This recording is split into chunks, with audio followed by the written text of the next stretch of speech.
Good morning, good evening, whoever you are, wherever you are, whatever you might be doing. We wish to welcome you to the Silverlight Show. The Silverlight shines to illuminate that which lies hidden in darkness. For those of you tuning in today, we welcome you in. I apologize for my voice, just a little something in the throat. Don't worry, it's not the plague. Silverlight will be around for quite some time. But it's actually the issue of longevity that we're addressing in this show. With the recent revelations that the Russian leader, Vladimir Putin, has blood cancer, all of a sudden a lot of possibilities open up to explain the state that the world is presently in. Now, Vladimir Putin, not a young buck, he's not really that old yet, he's in his mid-60s. He's already had a long career. Remember, he's been 22 years on the job. He watched Clinton come and go. He watched Bush come and go. He watched Obama come and go. He watched Trump come and go. And now he's halfway through Biden's first term. There's not many leaders in the entire world that can say they've overseen that much change. And that's just the leaders of the United States. We're not talking about the Great Recession, the various conflicts that they've had in the world. I mean, it's a huge amount of time to hold the reins of power. Now, cancer is one of those insidious diseases that nobody on the planet wishes would stay. We all wish it would magically pick up, disappear, go away, and bother somebody else. It's a horrifying disease. I myself have lost friends and family to it, and I'm sure you have too, because it's one of the most common causes of death, second only behind heart disease, I believe. I haven't looked at the chart recently. So, here's where we start getting into the more conspiracy-minded aspects of what might have happened. There was another leader in the nation of Cuba, Fidel Castro, who watched a lot of presidents come and go. In 2008, he kind of disappeared from public life. He was still officially the ruler of Cuba, but he took a step back, and he supposedly did not perish until 2016. At least that's when they held the funeral.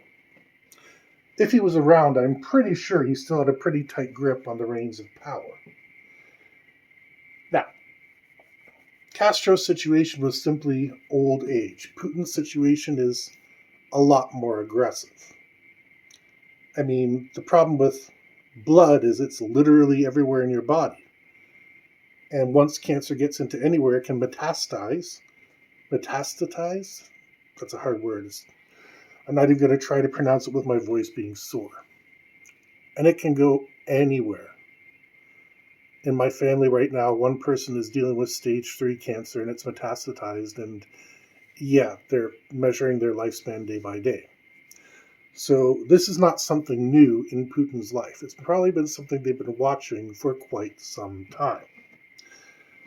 Now, if that's the truth, then a little something picked up by Al Jazeera, which is strangely one of the more reliable news sources in the modern day.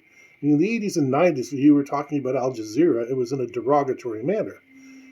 And now, they have some of the best journalists on the planet. Goodness knows what their intelligence services are like if their journalists are that good. But with Al Jazeera, they're reporting that they're considering using a lookalike to replace him in public speeches, public performances, etc. Let me propose to you that perhaps that has already happened. Remember the May Day speech where Russia celebrates their victory over Germany in World War II? It's a big deal for the Russians. And Putin is a man who does not like to show weakness in any way, shape, or form. So here you have one of the most powerful leaders in the world, and maybe he's too sick to make decisions. And if he has lookalikes, And we know other people have employed lookalikes, like Saddam Hussein had them.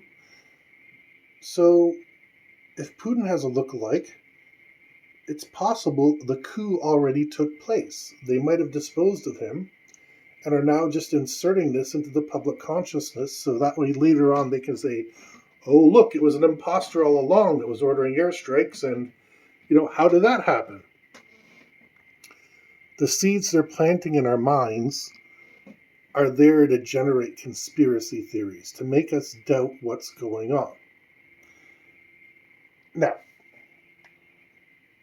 blood cancer, also known as leukemia, is a very peculiar subsect of cancer. It can be caught and it can be controlled, but like all cancer, it can't really be cured. It can only be made to go away for a certain period of time. I doubt this is the first time Putin has battled this particular ailment. He didn't just suddenly wake up one day and the doctors told him, you have cancer.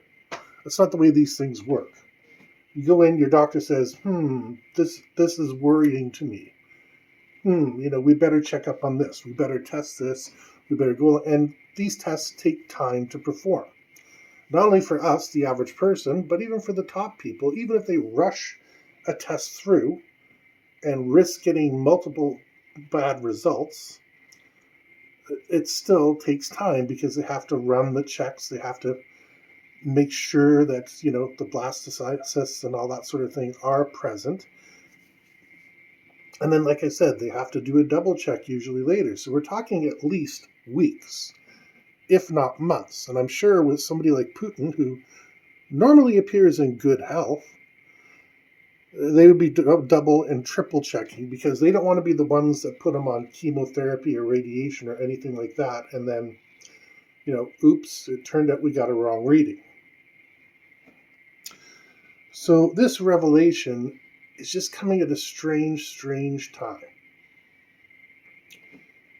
Like I said, perhaps it's a way that Russia can bow out of the war honorably and say, okay, we accomplished our objectives, our leader is sick, we're going to go home. Perhaps it is his generals and confidants saying, okay, Mr. Putin, you've overstepped your bounds.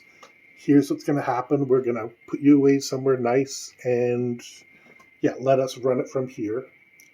Or perhaps it already happened, and this whole Ukrainian situation is solely the whim of the Russian oligarchs, in which case we should definitely press down on them.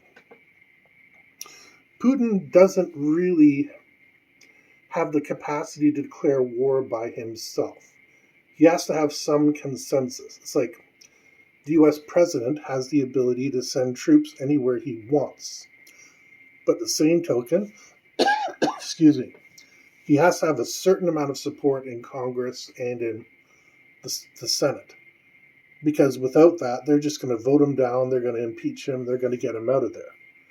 And while Putin's position is nearly unassailable, Russia has a very strong mafia presence. Not the Italian mafia, the Russian mafia. And Putin has strong ties to them. So if they weren't approving what he was doing, he'd be out of there lickety-split. So now we're forced to address the possibility that we might have an imposter Russian president, prime minister, whatever title he gave himself. He does like to switch back and forth so that way he can get around the Constitution. And Putin, who has been remarkably stable, is suddenly acting a little bit crazy. I postulated before that maybe Ukraine was his idea of his last roll of the dice. He figured he was going to bust down the front doors, kick the structure in, and it would fall down upon itself. And it didn't. On the other hand, what if this was a whole conspiracy to remove him and replace him like a duplicate? Now, I'm not an original with this. There's an entire movie based on this about replacing JFK with a duplicate. There are some people who believe JFK, the order to kill him was issued by Lyndon Johnson. And we know what? We're never going to know the truth. And in Russia, where the mentality is, oh, we don't care what happens at the higher levels because whoever gets in doesn't care about us. The Russians have a strangely fatalistic outlook on life. It's not truly fatalistic. It's almost outright resignation to what's happening. But let's take these factors together. You have a disease that has treatments that do affect your mind. This disease did not just suddenly come up. It's been there for a while. And most importantly, we now know that Putin has duplicates. So exactly what are we not being told about Russia? I'll leave you to ponder that. In the meantime, we hope you enjoyed this episode of the Silverlight Show. If you did, please like, share, subscribe. Don't forget to click the link down in the description to buy one of our books, and we hope you have a fantastic day.